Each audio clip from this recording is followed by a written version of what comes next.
సాక్షాత్తు పరమేశ్వరుడే పార్వతీదేవికి చెప్పిన ఈ అద్భుతమైన కథను మనం శివరాత్రి పర్వదినంగా తెలుసుకొని ఆనందాన్ని పొందుదాం. శివుడి ఆజ్ఞ లేనిదే చీమైనా కుట్టదు అని అందరికీ తెలిసిన విషయమే. ప్రకృతిలో దైవాజ్ఞ లేకుండా ఏమీ జరగవని ఈ విషయం ద్వారా తెలుస్తుంది. ముఖ్యంగా శివరాత్రి పర్వదినాన ఆ పరమేశ్వరుడి అనుమతి లేకుండా ఏమీ జరగవు. ఈరోజు శివుడి అనుగ్రహం కోసం భక్తులు ఉపవాసాలు, రుద్రాభిషేకాలు, రుద్రాక్ష మాలా ధారణలు, విభూతి ధారణలు, జాగరణలు చేస్తారు. అయితే ఏదో పూజ చేశామన్నట్లు కాకుండా ఏదైనా ప్రయోజనం ఉందా అని ఆలోచన చేయాలి. ఈ ప్రశ్నకు సమాధానమే సాక్షాత్తు ఆ పరమేశ్వరుడే ఓ కథ రూపంలో పార్వతీదేవికి ఈ విధంగా తెలియచేశాడు. పూర్వము ఒక బోయవాడు వృత్తిరీత్యా అడవికి వెళ్ళి జంతువులను వేటాడి కుటుంబాన్ని పోషించుకుంటూ ఉంటాడు. అయితే ఓ రోజు ఉదయాన్నే వెళ్ళిన అతడికి ఒక్క మృగం కూడా కనిపించలేదు. పొద్దుపోయేదాకా ఎదురు చూసిన ఫలితం దొరకకపోవడంతో నిరాశగా ఇంటి ముఖము పట్టాడు. మధ్యలో ఓ సరస్సు కనిపించింది. దీంతో ఏదైనా జంతువు నీళ్లు తాగడానికి వస్తే సంహరించవచ్చని భావించి దగ్గరలోని ఓ చెట్టుపైకి ఎక్కి కూర్చున్నాడు.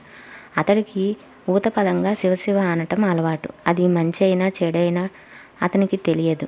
చెట్టుపై నుంచి జంతువులు సరిగ్గా కనిపించేందుకు ఆ చెట్టు ఆకులను కొమ్మలను విరుస్తూ ఉన్నాడు. అంతలో ఓ ఆడజింక అటుగా వచ్చింది. దాని మీదకు బాణం ఎక్కుపెట్టగా జింక మానవ గొంతుతో తనను చంపవద్దని వేడుకుంది. తనను చంపటం అధర్మం అంటూ ప్రాణభిక్ష పెట్టమని ప్రాధేయపడింది. మామూలుగా అయితే అతడి మనస్సు క్రూరంగా ఉండేది. కానీ ఆ జింక మానవ భాషలో మాట్లాడేసరికి ఏం చేయలేక వదిలేశాడు. అలా రెండో జాము కూడా గడిచింది. ఇంతలో ఇంకొక ఆడజింక అటుగా వచ్చింది. దాన్ని కూడా సంహరించాలని అతడు భావించాడు. తను బక్క పల్చగా ఉన్నానని, తన మాంసంతో మీ కుటుంబము ఆకలి తీరదంటూ నన్ను విడిచిపెట్టమని కోరింది. మరి కాసేపటికి నీకు ఏ జంతువు దొరకనట్లయితే తానే తిరిగి వస్తానని వేడుకుంటుంది. మొదటి జింక కూడా ఇలాగే పలికేసరికి ఆశ్చర్యపోయిన వేటగాడు తన ప్రాప్తం ఇంతే అనుకొని దాన్ని విడిచిపెట్టి ఇంకొక జంతువు కోసం వేచి చూస్తూ ఉన్నాడు. ఇంతలో మూడవ జాము గడిచేసరికి ఓ మగజింక అతడికి కనిపించింది. దాన్ని బాణంతో చంపుదామని అనుకునేంతలో ఆ మగజింక కూడా మానవ భాషలో మాట్లాడింది. రెండు ఆడజింకలు ఇటుగా వచ్చాయా అని అతడిని అడిగింది. వచ్చాయని, తనకు ఏ జంతువు దొరకకపోతే తామే వస్తామని తనకు చెప్పినట్లుగా కూడా ఆ వేటగాడు ఆ మగజింకకు చెప్పాడు. అప్పుడు మగజింక అయితే ఆ రెండు జింకలను ఓసారి చూసి వస్తానని, అప్పుడు తనను చంపమని పలికి వెళ్ళింది. ఇంతలో నాలుగవ జాము కూడా గడిచి సూర్యోదయం అయింది. తనకు మాట ఇచ్చిన 3 జింకల కోసం ఎదురు చూస్తూ చెట్టు మీదనే కూర్చున్నాడు ఆ వేటగాడు. అంతలో మరో జింక దాని పిల్ల అటుగా రావడం గమనించాడు. వెళ్ళెక్కు పెట్టిన బోయవాడితో ఆ జింక కూడా తన పిల్లను ఇంటి వద్ద విడిచి వస్తానని అప్పటి వరకు ఆగమని పలికి చెప్పి వెళ్ళిపోయింది.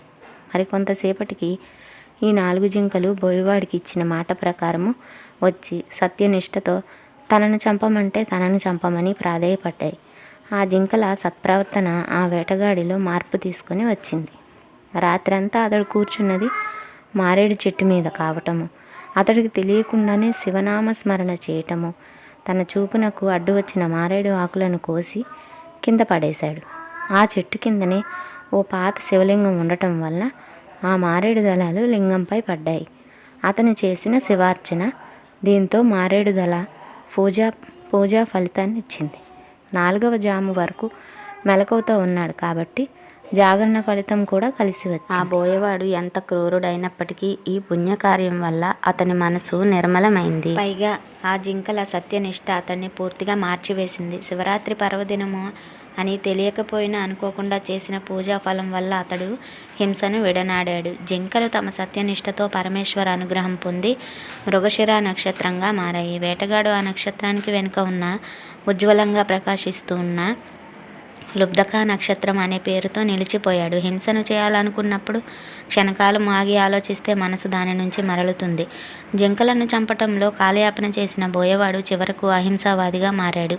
కథ వలన మనం గ్రహించవలసిన నీతి ఏమిటంటే, బోయవాడు బుద్ధిపూర్వకంగా చేయలేని శివపూజ శివరాత్రి రోజు చేస్తేనే ఆ పూజకి అంతటి శక్తి ఉంటే మనము శివరాత్రి రోజు చేయాలని సంకల్పించి శివరాత్రి ఉపవాసము జాగరణ చేస్తున్న మనకి ఆ పరమేశ్వరుడు ఎంతటి అనుగ్రహము లభిస్తుందో కదా.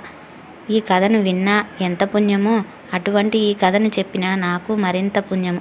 ఈ వీడియో కనుక మీకు నచ్చినట్లయితే మన ఛానల్ని లైక్ చేసి సబ్స్క్రైబ్ చేయండి. మీ యొక్క అభిప్రాయాన్ని కామెంట్లో తెలియచేయండి.